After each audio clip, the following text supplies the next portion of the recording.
Welcome to Watch Party Wednesday, our new favorite day of the week. VJ Kissel with voice of the Chiefs, Mitch Holthus, and Chiefs reporter Matt McMullen. It is week 7, Chiefs at Broncos, that we are breaking this one down. Again, it is coming off back-to-back losses to the Texans and the Colts in this one. So the vibe of this game, it was important for the Chiefs to come out. We all know what happened in this game with Patrick Mahomes getting injured. But guys, before we start kickoff and kind of talk through this one, a little information regarding Watch Party Wednesday. Please keep the conversation going in the YouTube comment section. We're going to be kind of asking you guys some questions and trying to be interactive during this episode. And again, it's not necessarily a breakdown for all of us. It's more just kind of enjoying the game and just sitting back and kind of talking through stories and things that stood out to us guys. But Mitch, I've got to ask you first because you've got some attire on your hat that needs some explanation. Never, ever underestimate winning the division. 4 division titles in a row, 4 division hats. All right, there you go. And the West is not enough. That was the T-shirt that came out when the Chiefs clinched this division again. So never underestimate it. The other thing is the Chiefs are 27-3 against the division. All 3 losses have been on a Thursday night. Not only have the Chiefs lost 2 games, guys, the Broncos had won 2. They had just shut out the Titans. They were one of the best running teams in the league. Chiefs were struggling against the run, giving up 5 straight 100-yard rushers. And it's like, oh, it's a Thursday night, short week. And that's the way to kind of look at this game as we dive into it. Matt, I've got to ask you because we're going to get to the important questions first. Just regarding this whole quarantine thing, because I know everybody watching at home, doing the stay-at-home order and all that, unless you're a nurse or essential personnel. But, Matt, what's the weirdest thing that you've done for fun during this whole quarantine? The weirdest thing I've done for fun? Yes, and same question for everybody watching along in the YouTube. Let us know what's the weirdest thing that you guys have done for fun. You know, this is super nerdy. I play a baseball simulation game where you're just like the GM, but you don't actually play the games. You just make the moves. No one seems to get it. For a while. You've been playing this game for a while, haven't you? Moneyball. What are you talking about? It's a blast. I love it. The only crazy thing I've done is do my wife's high school fight song routine with her for our granddaughter for her birthday. That was pretty frightening, actually. All right, what's the favorite piece of content you guys have seen out there from other whether it's a team and not Chiefs related? It can't be anything the Chiefs have done. Just with this whole quarantine, everybody being creative with what they're doing. What's the coolest thing that you guys have seen? A wife trying to cut her husband's hair. Because I'm trying to figure out how that's going to happen. If you go to my Twitter page at Mitch Holthus, I put Will Ferrell on Zoolander up there going, who's going to cut my hair? And then I saw this video come out today that's gone viral. And it's hilarious unless you're the guy getting his hair cut. And it's like terrifying. Stephen King. Yeah, absolutely. I think my favorite thing that I've seen, the Katie Nolan Zoom where she tried to get like as many famous people, who could get the most famous person to join, was really cool. Because then I had the idea, and let us know this in the comment section. What if we did a Zoom call with like Mitch, where you got like former Chiefs players, like how many former Chiefs players can we get on this call and just record it? I think that would be a good idea. That was mine too, BJ. Wasn't Travis Kelce in that? Yeah, he joined on. I think he's just like, what am I doing here? Like, they have no idea what they're joining. They don't know what. They just log on and see like 30 other famous people just kind of staring at each other. Yeah, that's pretty good. All right. Let's get to the game right now. Let's do kickoff here in 3, 2, 1. Again, appreciate all of you joining us. This is the Week 7 game, Chiefs at Broncos.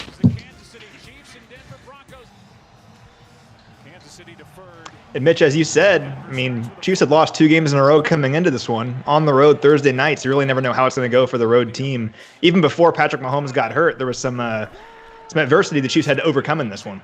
Well, this first drive's a little wicked. Couple penalties, and you're thinking, this is going to be all night, because this is like the Broncos' highlights of this game all in one drive. Because after this, that's it. The Broncos had like 200 yards of offense, and I think like 70 of it was on just this drive. 130 yards of offense the rest of the game. I like watching the condensed version because the commentary, you don't get all of it, but you just get bits and pieces. And by the end, Joe Buck's just like, let's see if the Broncos can eclipse 200 yards on this final drive. They're at 198 right now. He goes, they're at 198 right now. I'm trying to get an over-under on it. But the penalties on this drive, if they don't get these penalties, I don't think they're going to score on this drive either. Yeah. Emmanuel Sanders, former Denver Bronco now. And watch the end of this play. Watch now, BJ. He's going watch the end of this play. How many uniforms can I wear to play the Chiefs? This 68 right there. Elijah Wilkinson right there, taking a cheap shot on Alex Okafor at the end of that play. That's one of those, like, the whistle's gone. There is no reason for him to make that move. And Elijah Wilkinson ends up having a pretty tough game overall. And Alex Okafor gets the best of him. But that stuff right there, there's no place for that. But back to Emmanuel Sanders. He's going to have 4 different uniforms against the Chiefs. The Steelers, these guys, the 49ers in the Super Bowl, and the Saints. Talk amongst yourselves. Who's the guy that's had the most uniforms against the Chiefs? That guy was almost the Chief. That's a whole nother story. That's for your book one day, Mitch. It'll be in there. I look forward to reading that one. Yeah, that and the overthrown pass against him in the Super Bowl. With that play, I remember, not to get too off track here, but I was in the press box and I was watching just Sanders running, not the ball. And I'm putting my hands up in the air, and then the ball lands 20 yards behind him. I'm like, oh, okay.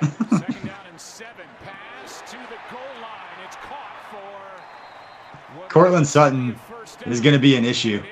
He's an issue. That guy's good. That guy's really good. He's an issue, and they're going to add to it with this draft. We can talk about it next week, but all 3 division teams are going to get healthy in this draft. And there's the Broncos' lone touchdown of the day. And this is where it gets kind of Ravens-like, right? Because they get the penalty on the kick, and they decide to go for 2 instead of taking the 7, instead of having it be 7-0. Yeah, and we watched the 2-point conversion here after the penalty on the extra point. And this is one of those plays, like, I know we all have used the lines, 20 of 22 starters are coming back for the Chiefs, and let's not diminish the contributions of the 2 guys that did start. And one of them is Reggie Ragland. And you go back and watch these games early in the season, he makes some of the biggest plays in this game. And one of them's right here. You can see him right there, right in the O on the Broncos. Watch him come through and just meet the running back right on the goal line. Keeps him. That's Reggie Ragland's. Exactly where you put him in a downhill situation at linebacker. Just don't let him score. It's a big-time play. Let's not diminish the contributions of the Kendall Fullers, the Stefan Wisniewskis, and the Reggie Raglands, guys who are part of the Super Bowl who aren't coming back. Noddy was good on that play, too. He went low and stuffed it, kept his gap. Derek Noddy was good in this game. Yeah. And that play, BJ, is where the Broncos' momentum, which it seemed like they had a lot of it, it stopped, and they did not get it back for the rest of the game. Yeah, there's a lot of LaShawn McCoy in this one, too. All right, let's ask another question to the chat room because it's been kind of a thing on social media. And, Mitch, I want to know your thoughts. Texas or Georgia, high school football? Which one's the best? Man. That's such wow. That is the war between the states, literally 150 years later. I'm going Texas. You know how fired up I am about Texas high school football. Check all the quarterbacks in the NFL from Texas high schools. But I'm going to throw Kansas in there. I like my backfield, Gale Sayers and Barry Sanders. Okay, we might have a shot to get to the first round. I'm not going to lie, Mitch. I figured you weren't going to answer it, and you're just going to say, I'm going to take Smith Center Redmond all day, every day. I'll put Mark Semino starting on my Kansas team. But Texas high school football is ridiculous. So, McCole, I love you. Stand down. I just saw Tyron Matthew went out on Twitter and put it like his all Louisiana team, too. It's pretty good. You look through it. Pretty then scary. You realize some of those guys. It's a pretty good question. conversation. That's definitely going to be one that continues in the locker room. I would agree with you, though, Mitch. I think it's Texas. I agree as well. I went to Missouri, and for the longest time, Mizzou was fueling off of like 2 or 3 star Texas recruits, but they come to Missouri and end up being pretty good. There you go. There you go, Mitch. Yeah, this is. Hardman's starting to stack up plays now. That's the cool thing. But Mahomes changes protections here. And, he's Drew Brees here. Imagine he's Lamar Jackson in the Tennessee playoff game. Here he's Drew Brees. He gets up on his toenails and throws this. But then McCole stays with the play. And Will Parks defending McCole Hardman. Try something else next time. You know what I love about that play, though? That's a rookie early in the season, in prime time, catching a pretty understated celebration. But that was an elite-level ball spin after the touchdown. Because you can try it, and then you just kind of forget about it, and you're like, it wasn't a good one. That was a perfect ball spin. Like, he nailed it. That was impressive. I just asked McCole to stand down. You can stand back up, man, on that play. That was pretty cool. And the ball spin. And this is when the pressure really started getting to Flacco. The pressure that go on all night long, 9 sacks. This drive, you kind of started to see the swarming pressure from really every direction. They expected a lot more consistency than what they've been able to get from him. Here's a handoff to Freeman. Matthew is there. It's a very honey badger-like play. Yeah. Chased him all the way down.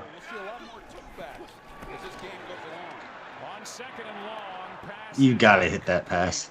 All right, this 3rd and 16. This is watch Alex Okafor coming off the right side of the Broncos offensive line, right here, just right by Wilkinson, who had the cheap shot a little bit earlier in this game.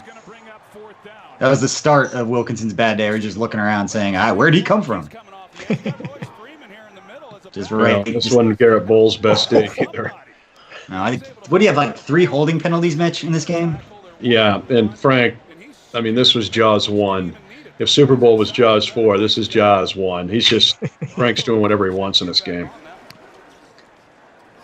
Not a great punt by Wadman. Hardman, who has a touchdown in the game, showing what The Jet at it again here. gets to the edge. This guy. What a fun player this guy is. Get him in the 2nd round. By McCole Hardman. To McCole Hardman, last time the Chiefs had it. Hands off, and it's McCoy back to the line of scrimmage. All right, we've got some questions from the chat room. Joshua asks, will there be something like this for the draft? And the easy answer is yes. We don't know exactly what it's going to look like yet. We're still working on it, but we will be doing some live streams in and around the draft, quite a few of them. Have some cool ideas, some cool things planned, and we will be announcing that stuff really shortly. There's Darryl Williams. Happy birthday to Mr. Darryl Williams, pride of LSU. It's his birthday today. Feel free to get on Twitter, social media. Give him a little love.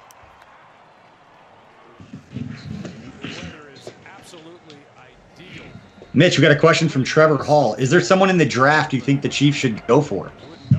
Ugh. How much time do you have, bud? Because there's a whole bunch of guys in this draft. Here's what's cool, you guys, is at 32, you're going to get a player that in a lot of drafts would be ranked 16 to 20. This draft is that deep, and you're going to have your pick. That's what's awesome about this. The negative is teams like the Broncos are going to get some awesome players too, but a lot of choices here. What I want, though, is a first-day starter. Hard to say when you got 20 or 22 starters back from the Super Bowl, but if you can find me a guy that starts quickly, maybe on the defense corner, into the sub package, then I'll be a happy guy. Elijah Wilkinson also struggling again. Oh, we got a good view of it right here. Whoops.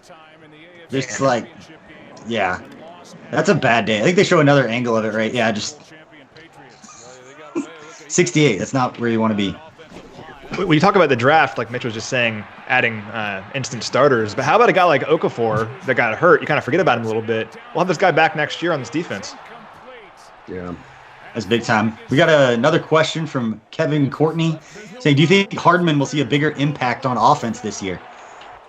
I'd say yeah. I mean, it's hard to think that he wouldn't. I know a lot of the guys are coming back, all the receivers coming back, but the guys going into their 2nd year, he has an entire offseason. Even though obviously things are different with the quarantine, but he's got an offseason to prepare to play a season. He knows the playbook. He knows what's going on. As opposed to an offseason to prepare for the draft. How about the fake punt? Mitch, where does that rank up in the best fake punts you've ever seen? Well, we ran one back in my old days like this. The cool thing is they run everything flowing to their right, and Watts, I love Watts' play, and honestly, Pringle's right behind him. They did not move their eyes. They didn't lose their concentration. But here's the thing, guys. What you're going to have the punter. They're 15 yards back. They need 4 yards for the first down. That means the punter's got to run for 20 yards, even if nobody's out there. Like, I'd rethink this one too. But we ran a big punt like that back in my earlier days. There's still a hole in the old sheetrock at the old Arrowhead. Yeah, I think it was Jordan Lucas or somebody that kind of dropped with the receiver, or somebody they had as some sort of an option to throw it to, and they kind of took that away. So the punter ended up just being kind of in no man's land. Not pretty. You're trying to give it credibility. I just think, and I love the look at the sideline of the Broncos sideline. Like, what did we just do? Because now you're handing field position to them. It's like a commercial, like want to get away.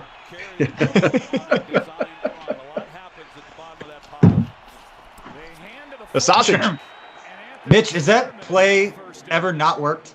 That reverse inside little trap give to Sherman on a 3rd or 4th and short? No, it has been run 274 times in 7 years. It has worked 274 times. And I love it.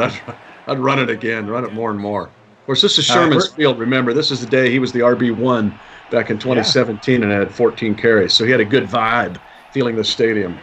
All right, Chiefs fans, just however you want to mentally prepare yourself for what's about to happen right here. Mitch, I want to know, just in your point of view, just walk me through what you were feeling in this moment right here when you see Patrick Mahomes laying on the field. Well, I had every bodily fluid trying to leave my body. And honestly, I can feel like tear ducts starting to, because there's bodily fluid. But I'm thinking, oh my gosh. And everybody was silent in our booth. There, you could have heard a pin drop. And so, yeah, and really throughout the game, because we didn't know. You were getting a little more information down there, but we didn't know. Because you're calling the rest of this game, but in the back of your mind going, how's Pat, how's Pat? Yeah, it was tough. I know that just being on the sideline, there was so many people trying to get so much information, and every national media, every TV personality, it was like me, James Palmer, and Aaron Andrews, who were down on the field running around trying to get updates. But then you've got, like, you know, Patrick's family's going to the locker room and you don't know what's going on. You've got, like, the Hunts and, like, everybody going down to check on him. And, you know, you guys are trying to ask for information. The Chiefs are trying to get information. It was just one of those eerie feelings. But seeing the way that his teammates reacted on the field, especially to Marcus Robinson, I think, like, slammed his helmet down, and a couple other guys, it was just one of those, like, gut punch type feelings. Because you're coming off back-to-back losses, and then you see him laying there on like that. It's unreal. Matt, what about you? You were back in the facility. Yeah. So for people that don't know, those of us that don't travel to the games, the digital staff, we watch all the games in the Chiefs cafeteria at the facility. And, I can kind of attest to the fans' reaction because I'm just watching on TV like anyone else and just refreshing Twitter, trying to get updates. And, it was tough. You're trying to stay positive, And then things like this happen and you feel a little bit better. Yeah, and then the defense steps up. I mean, that was the storyline of this game. Obviously, people are going to remember for Patrick Mahomes getting injured, but they should remember also for the defense stepping up with 9 sacks and basically shutting out the Broncos after that first. But when you watch the replay, watch the left guard, Dalton Reisner, shift to his left, which created the space that allowed both Ragland and Hitchens to get through. So when we talk and we give credit, you look at the box score and the highlight show, Hitchens making the sack, Ragland picking it up. If Colin Saunders doesn't do his responsibility and basically shift and kind of slant to the left, which takes Reisner with him to create that space, then maybe that play doesn't happen. Then you've got Reisner that gets a piece of Reggie Ragland, and then the running back, Philip Lindsay, can take on Hitchens, and then maybe it gives Flacco enough time to at least throw the ball away or do something.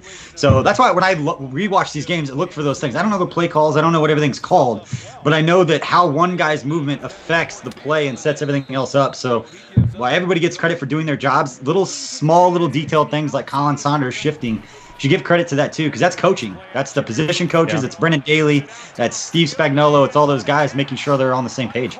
Just think what that play, though, meant mentally to this game.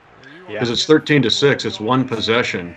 And even though they're sacking Flacco every time, if they can just get one crazy play, it's, so that stadium's thinking, this is our day. We're going to break the losing streak, and it's going to get it done. And then whammo, that spins, and now it's a 2-score lead.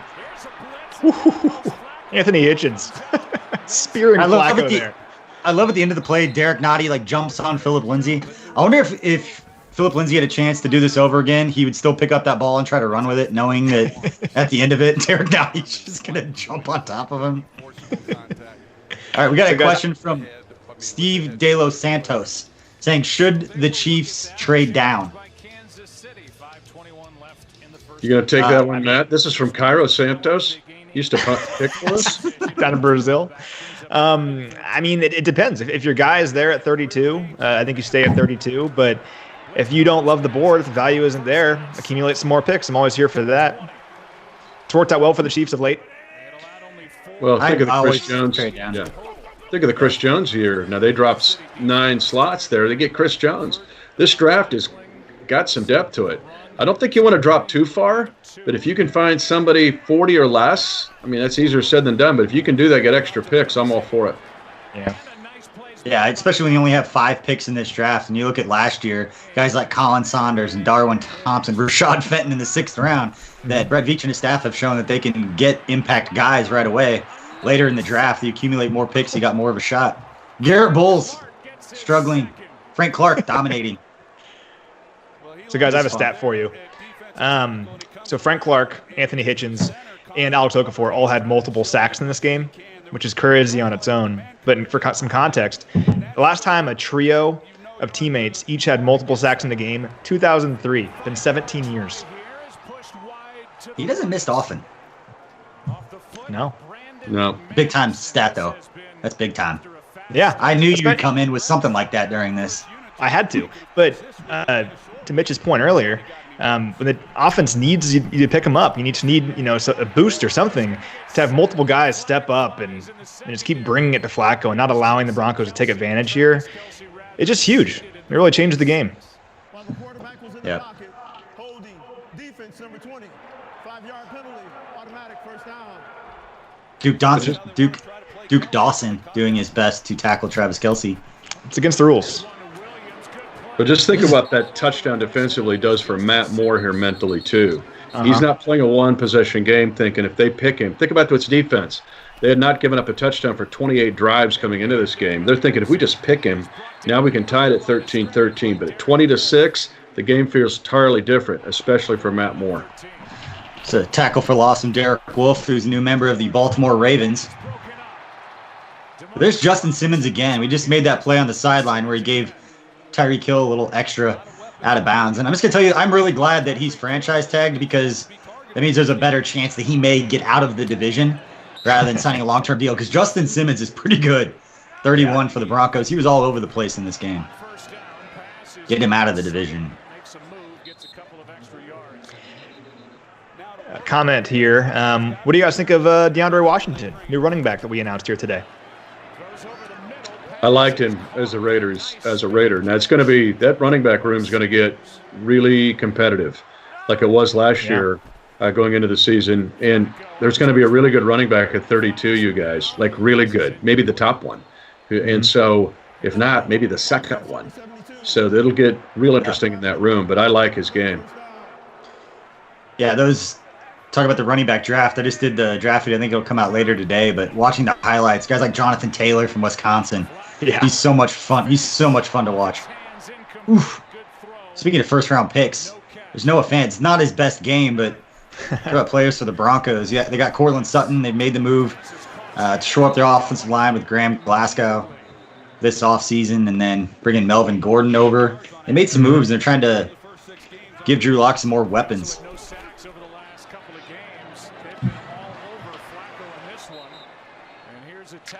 Nice tackle there by Ben Neiman. Yeah, I mean, they're not going to get it in the 2-minute here. You're thinking, are they going to get this? I mean, and then you get the stop. Just having a 2-touchdown lead here is monumental because you have insurance against some quirky, goofy play. Mm-hmm. It's going into half, getting away from all the questions about Mahomes, getting to the locker room and just regroup a bit. It was big. Yeah, I want to know Governor McLovin. That is an amazing name. I need to know who came up with that in the YouTube. That's big time, Governor McLovin. Are you asking how many times have you guys watched the Super Bowl? I'm probably like 12. Probably around 12 times. I'm only at 5, but I may go 6 right after this just because you reminded me to do it again. Yeah, I'd split the difference. I'm around 10. Although does watching things like Mic'd Up and things like that, does that count? If yes. So, I'm a lot higher. Okay, then we're probably nearing around 20 times or so. I think my wife's watched it more than I have, though. This is the first big pass I think that the more made in this game that kind of settled him. I think I joked, Mitch, with Dan Israel, the executive producer on the radio broadcast, and I think Kelce went up to Moore before this play and was like, just throw me the ball. Like, wherever I am, just throw me the ball. It'll be fine. I wrote down... This drive's more important than you think because he eats up some time. There's no 3 and out. Even though it's 2 minutes, they move the ball a little bit here. That play to Kelce's enormous because you're just taking more and more time. You're taking hope away from the Broncos because they're thinking with Mahomes out, and you're thinking, well, wait a minute, maybe Moore's got an idea. And the thing with Kelce, he had 6 catches for 44 yards. They don't seem like big numbers if you look at the box score, but if you watch the game, he was a safety valve all game long. Little catches, just moving the chains and things like that, giving comfort to Matt Moore when he first gets in there. And now that we're talking about, obviously, Matt Moore stepping in, and we know that Patrick Mahomes ends up coming back a few weeks later, but question for the chat room, let us know just kind of where you guys were when Patrick Mahomes went down, just kind of what were you thinking at that time, because again, after the game, everybody's trying to figure out, Googling, going to like WebMD and looking up and trying to see what the prognosis is, because everybody on Twitter becomes a medical expert on what's going to go on. So Twitter's about the worst place you can be after an injury like that, because so much misinformation out there. But let us know in the chat rooms kind of what you guys were thinking at that time, as far as what you thought about what the Chiefs season was going to end up being. Little did we know, though, that Dr. Paul Schrepp will have a statue both at the Nelson Atkins Art Museum and by that Scout statue up looking over the river, because now he's a legend greater than, I don't know, John Cougar Mellencamp.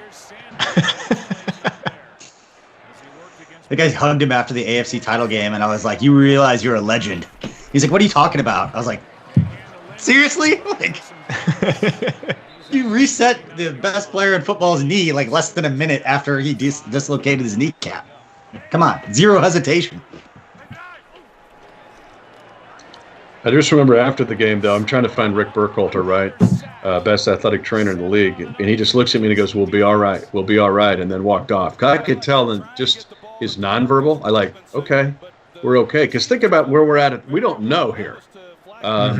We have no idea. So that's in the back of our mind. Watching every one of these plays is like more the guy for the rest of the year and Pat's out for the season. And, so and Henny's out too. So I'm thinking Shermer's going to be the backup. But when he said we're going to be all right, I'll sleep better. Yeah. Shane Lynch in the comment section saying he was sitting on the 15-yard line 3 rows back, looking right at him. And you were probably right along the same line that I was. I was right on the line of scrimmage when it went down. And Sabrina, I wasn't too worried. It was still early in the year. We needed him for the playoffs. Sabrina, I want you around in a crisis. Yeah. You seem like you have a level head. Like you're right where you're supposed like to her be. mindset. I like it. Sabrina, you get one of my old division hats that I wore at the beginning of this for that comment. And Steve De Los Santos speaks for a lot of Chiefs Kingdom. He took 15 shots of tequila for number 15. That sounds about right. That's impressive. He didn't lose count after about 11. He's still counting. But guys, thinking of that, for the players here to not worry about how long he's going to be out, to not worry about what's happening to him, and to buckle down and hold on to this lead and to keep adding to it and to win this game. I mean, the Chiefs lose this game, you don't know where the season goes.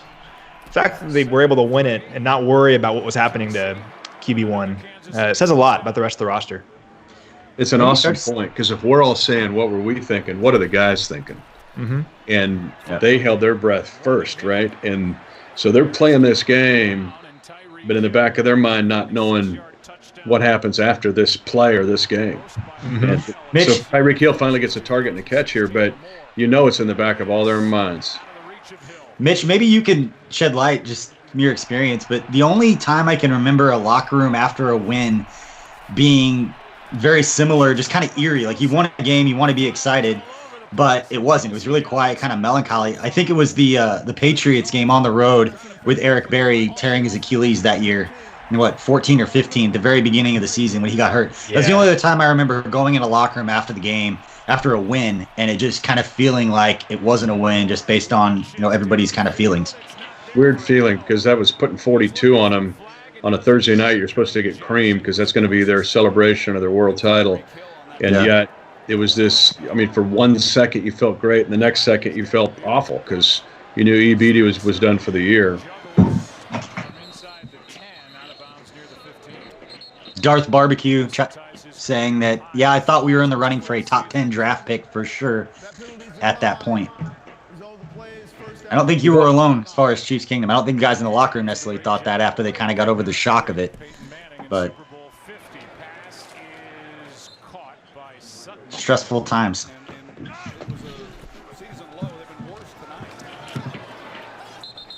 Stopping the run in this game was the most underrated thing. The Broncos ended up only running for 3.4, and they had run the ball very well in the 2 games previous to this against Tennessee, and they won at the Chargers. But the Chiefs, and again, the Chiefs had given up just gobs of ground on the yards on the ground. But in this game, they stuffed the run for the most part. Yep. And as we saw just now, Broncos were 1 of 13 on 3rd down in this game. Just couldn't move the chains. Matt, I'm going to flip that stat around and say the Chiefs were 12 of 13 on defense. I like it. I'm all for it. Illegal block in the back. Receiving team number 92. 10-yard penalty. Kansas City keep the ball. First down. Timeout. After winning 2 straight, trail at home to the Chiefs. Here's a pass that's caught by... I remember when you watch the non-condensed version of this, there's a comment by Aikman who goes, well, they just can't run their playbook because of Matt Moore. Not so fast, my friend. You know, Matt amazingly had almost all the playbook in this one. There it is. And you think about how Matt Moore evaded the pass rush there, stepped up a bit, and finds Mr. Reliable downfield, Tyree Kill. What a boost just for Matt Moore and for this team when this happened. And now I have a slew of Tyree Kill 50-yard touchdown stats for you. This was his 17th touchdown of 50 or more yards since coming into the league. 17 of just 41 overall touchdowns. So about half of his touchdowns go for 50 or more yards. And 10 of those 50 or more yard touchdowns have come in prime time. Guy loves playing under the lights. You think about it, this was only his 2nd game back from injury. And in those 2 games back from injury, 3 touchdowns. Incredible. It's the genius of Andy Reid, too. It looks like a crossing pattern, and then he takes off. It's like an out and up in the middle of the field and really surprises Chris Harris. And this, if the Broncos had a glimmer of hope they're going to get an upset, then it's way gone right here. Yep. It's almost like that leak concept that they ran with Sammy Watkins against the Jags in the Week 1 game. Same He thing. kind of he didn't have to go. He went underneath the linebackers as opposed to kind of the over route, going over the top of them. But Chris Harris staying in the division, but Tyreek's gotten the best of him a few times. Yeah. Well, and for this one, I mean, the Broncos start off with a touchdown, and then the Chiefs scored 27 unanswered points. Pretty good. That's also, going back to that touchdown, pretty impressive from Matt Moore, not just to make that throw or for Tyreek to show his speed off, but to kind of manipulate the pocket and kind of move around and keep his eyes down the field. It's a very underrated, discussed skill set for a quarterback when there's chaos happening around you for you to be able to maneuver the pocket and keep your eyes down the field. I think we kind of saw the development, the maturation, the comfortability come back to Matt Moore in this moment. He hadn't played football for a while before this. Well, we're having reports in St. Joe. He's trying to figure out Hart High School's 7-on-7 drill. I mean, it's amazing. That was 2 months before this, and he's out here firing darts, and finding Tyreek Hill. It's a cool story. And we see in the comments here, Automatic Fish, it's a great name, talking about how Moore was clutch against the Vikings. He was good against the Packers too, but really it all began with this game. If Moore didn't find success in this game, it would have been a lot harder to find it later on, and to have the confidence to know you can go in and win on the road, it gives you confidence you can go do it again. And he played well enough to beat the Packers. Let's not pretend that Aaron Rodgers didn't have to pull some of the best throws of his season out of his hat, throwing back off his back foot for touchdowns and all that stuff he was doing. Like, Matt Moore came to play in those games. The Vikings game was huge, like you said, Matt. That Vikings game might have been my favorite game of the year, honestly. See how the team has rallied together and beat a really good team. Besides the Super Bowl, obviously. David Nagel jumping in saying his favorite memory from the game was Mahomes telling his teammates as he went to the locker room, win the game. He said, what a competitor to not think of himself in that moment. And that was what I think I reported on the radio network when he was walking off, that he was talking to Matt and talking to the guys who's walking to the field. Besides asking Coach basically if he could go back in. He asked him that too. And go back in on defense, probably. I mean, his demeanor is unreal. And what he means to the locker room, you can't overstate it. Epitome of a leader is what he is. Yeah. And even guys that are not scoring here, they're managing this game. Like Matt Moore's in control of this game, which is impressive. And these possessions by the Broncos are lasting, about 35 seconds. That's 68 again. 68 continuing to have a great day after his cheap shot on Alex Okafor earlier in the game, in case anyone forgot.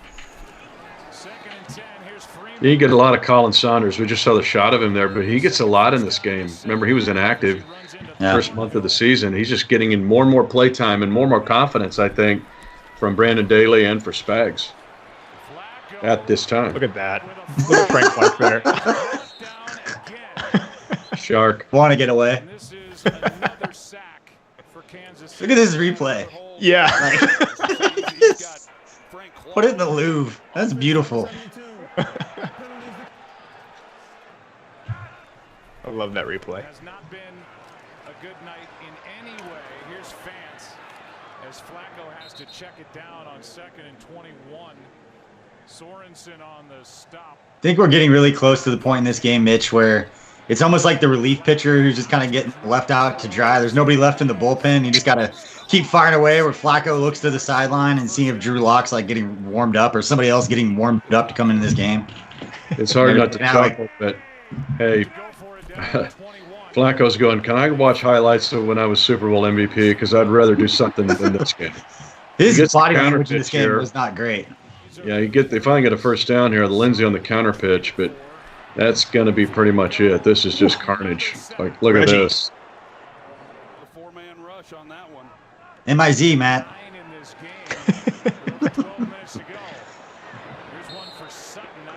You got 4 guys covering Cortland Sutton, bracketing him there. Yeah, we saw Spags get creative in this game, too. Oh, yeah. There was an earlier sack where he had Tano playing the nose tackle. I mean, and there's our guy Fenton, who what a tackle. But Matt. we saw Spags really start to get in a groove in this game, I think, because he was throwing all kinds of stuff at them. Matt, I think that was the greatest 6th-round pick in Chiefs franchise history. He has a chance. According to our debate on In the Trenches the other day. I said he has a 6th-round chance. pick in Chiefs history. He has a chance to be.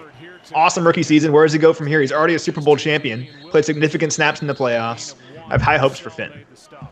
We've got a comment from a Mr. Bradley Young in the comment section saying Flacco is wacko. So thanks for your contribution, Bradley.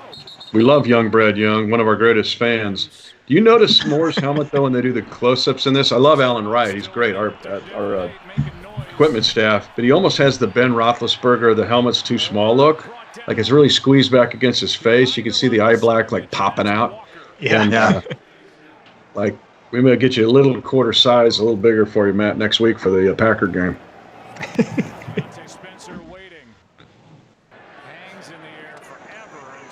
I want to take a time real quick to give a special shout out to our producer and the one who makes this all possible, and Anna Tobkin behind the scenes. She's the one who figured the tech side so we can do these Watch Party Wednesdays. She figured out all this stuff, and we'll continue to use this for the draft shows and all the other stuff that we talk about. But special shout out to Anna and also Karen and Brian. I know you guys are watching out there. Appreciate it. Play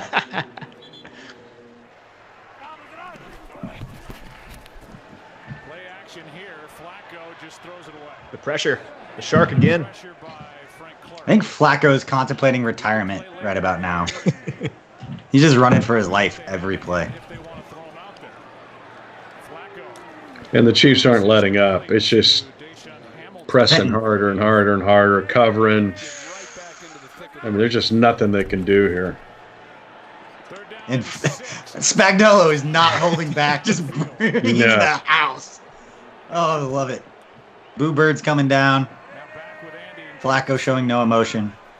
And just, I mean, I don't think nationally people have talked about the Chiefs' division dominance enough. I'm not trying to be arrogant here, but, I mean, this is 8 straight. This is the 8th straight win against these guys. There will be a 9th later in the snow in December. That's 9 straight against them. And so, I mean, just dominance. The Bronco fans don't want to hear it, but, hey, we've been on the other side of it too. Mitch, this ended up being the Chiefs' largest victory at Mile High since 1966. Yeah, and those were some bad Bronco teams. Ask Lenny and the boys about those guys. Matt, we mentioned it earlier. When is it that Joe Buck makes the comment about the Chiefs have struggled in Denver? Yeah, I recall that's later in this game. The Chiefs haven't lost in Denver in 5 years, so I'm not really sure what Joe Buck was talking about. Patrick Mahomes was a freshman at Texas Tech not playing the last time the Chiefs lost in Denver. That, to piggyback though off of Mitch, I mean, that's pretty incredible if you think about it. The Chiefs have been able to literally dominate this division the way they have, and to do it on the road as often as they do. It's all Andy Reid, and it's incredible. No question. They haven't lost a Sunday division game since 2014. Unbelievable. Yep. Bucker atones for that miss earlier. And that made it 30 unanswered points. I believe that's the last time we score. But what a response just from the team in general. Going down early, you lost 2 games in a row, you go on to lose your quarterback, and all you do is score 30 unanswered against a team that was pretty hot coming in. Think of what this meant to the team, though, in the long haul. Because well, go ahead. Royce Freeman does not appreciate Ben Neiman's tackle right there. So Ben Neiman does his best to then repeat on the very next play and take out Philip Lindsay. Watch Lindsay, though. Like, don't throw me the ball there. Don't throw me the ball. It's like chewing out Flacco. Don't throw a swing pass or I'm going to get killed. He's got a smile. It looks like Flacco's smiling as he threw the ball. But here's what's cool about this game of the bigger picture was it was this general feeling of the offense is carrying the defense. Is the defense ever going to be good enough? And actually the defense kind of carries and picks up the offense in this game. And that was something that I thought helped mold this team to what it had become in February. Because up to this point, it had been all discussion about the offense, and the defenses can't stop the run, and it's same old, same old. Well, this game proved that it wasn't same old, same old. I say, Mitch, you talk about where the team was at mentally after this game, because they had the 10-day rest because this was on a Thursday night, and then they're bouncing back from the 2-game loss to the 2 AFC South teams. Just what do you remember about just what the next 10 days look like as people are trying to get information on Mahomes and then trying to get Matt Moore up to speed before you got some crucial games coming up over the next couple of weeks after this one? Well, keep in mind, you're in a weekly battle with New England to get the 1 seed. That's that was the discussion every week. And to lose those 2 games, now you're thinking, well, you're not going to get that. And you're staring down the barrel at Green Bay and Minnesota back-to-back with Matt at quarterback. And so this is the cusp and the crux of the season where maybe the season gets saved here. Comment from David Nagel in the comment section just saying, fellows, kudos to all of you for doing this. Thanks for taking the time. I would say thanks for taking the time to join us with this. We're sitting around watching football and just kind of enjoying this ride again, going back through this journey. So we appreciate everybody for watching and listening and being a part of this. Like I said, Anna, for making it possible. And for the Broncos not passing the ball here, like, why would you? They're just running out this is REO Speedback and just riding the storm out, baby. The Chiefs guys, we've talked a lot about Matt Moore and how he played against Minnesota. We're going to watch that game here 2 weeks from today. I'm excited to watch that one on Watch Party Wednesday. Look up, Coach. He knows how big it is. He knows how big it is to get this win under the circumstances, and he's probably getting an indication from other folks that Pat's going to be okay. But Coach is fired up about winning this game. He's not fired up about the dude running into him with the camera. I was going to say, that camera guy probably just lost his job. He was about ready to body slam him. Like, Schaefer, when had any chance to get to him, Coach would have hammered that dude. Brian Schaefer is the Chiefs Director of Security, and there's the shot that had all Chiefs fans where there's Paul Schreppel on the left, Rick Burkholder behind him, and then you got Ryan Gilbreth, Chiefs security manager right there in the red polo, walking off the field. Obviously, we know how it all turned out. But, guys, to kind of put a bow on this show, just talk a little bit about current what the AFC West division looks like, and then, like I said, we'll wrap this show up. But, guys, looking at what the Broncos have done this offseason, the Chargers have done this offseason, the Raiders, they've all made moves. They're all trying to play catch-up and be where the Chiefs are right now. Mitch, just what teams have you been most impressed with within the division as far as those other 3 teams and what they've done to try to keep pace with the Chiefs? I'm going to start with the Chargers and Raiders. There's just this bubbling undercurrent of talent because there were some good young players on both of those teams last year. Now, this draft, they're going to add to it. They're going to be hard to screw this up because all 3 of those teams are going to get impact starters. Choose which side of the ball you want. But you're starting to see that talent level rise. The question at all 3, of course, is the quarterback. But the rest of those teams, if they stay healthy, they've got good rosters, getting better. Matt, what do you think? Well, I'll say the Broncos. They're a team that with Drew Lock, I know I'm the Mizzou guy, but Drew Lock, if he's gonna have success, he needs weapons around him, and they have a lot of good young talent around him. That backfield's interesting with Phillip Lindsay, Royce Freeman, and Melvin Gordon. Then of course Cortland Sutton, Noah Fant, have some targets through the air. I'm not sure about their defense, but their offense is a group that I'm interested in watching develop. Drew Lock really has no excuses. I mean, he's going to perform or he's not. We'll see how he does this next year. Yeah, I think it's a question for the chat room as well as we wrap the show up. Let us know which team that you think to be worried about. We know the national media is going to pick the Chargers because they pick the Chargers every year. Even though you have Tyrod Taylor down there at quarterback, obviously it's going to be weird not seeing 17, seeing Phillip Rivers back there for the Chargers next year. I know the Raiders have made some moves and they've gotten better, but you still don't know with their quarterback situation. Can Derek Carr take the next step? But the team to watch out for, I would agree with you guys, is the Broncos, just because you would assume that you want to see those young talented guys grow together. Drew Lock, Cortland Sutton, Noah Fant. They just went out and got Graham Glasgow to play guard for him as they kind of try to shore up that offensive line. And then obviously the move for Jarrell Casey, one of the better, more underrated interior defensive linemen. When you've got Casey and then you've already got to deal with Von Miller, who's still one of the best in the game at what he does. Something you have to watch out for. And it's not the Drew Lock that we saw last year. You expect them to get better. You expect development. You expect the guys to improve every year. So that's the team that I'm kind of watching out for and seeing what they do in this draft. Well, and if they get one of these receivers, which they probably will, either one of the two Alabama guys, or you can go right down the line. They're going to get a McCole Hardman, Tyree Hill kind of player to go with the other guys that you've mentioned. And then defensively, there's still enough left. Losing Derek Wolfe will hurt him. We talked about him going to the Ravens. And then Chris Harris has been a staple back there, but they're still okay on the defensive end. I just put all three linear. It's just a linear feel to me, like their talent is rising, and it'll be a good division. Yep. Yeah. We got Patrick Mahomes, and we've got everybody else. Yeah, we do. We're defending 4 straight division titles. And Andy Reid, too. And he's pretty good, too. So, again, everybody, appreciate you tuning in for Watch Party Wednesday. Again, no Watch Party Wednesday next week because we're getting ready for the draft, but it'll continue in 2 weeks, like Matt said, with the game against the Vikings. But for the draft, we will have live streams every day, Thursday, Friday, Saturday, and Sunday before and after the draft. We will have fun guests. Clark Hunt's going to join us. We're going to have some current players, some former players, some celebrities, some influencers, people that you guys are all familiar with to get their takes on the draft, try to have some fun with it, just like we do here on Watch Party Wednesday. Appreciate everybody for watching at home and for you that have been commenting and keeping the conversation going in the chat room. We appreciate it. We will see you next week for the draft. Be safe, everyone. Appreciate you all for watching.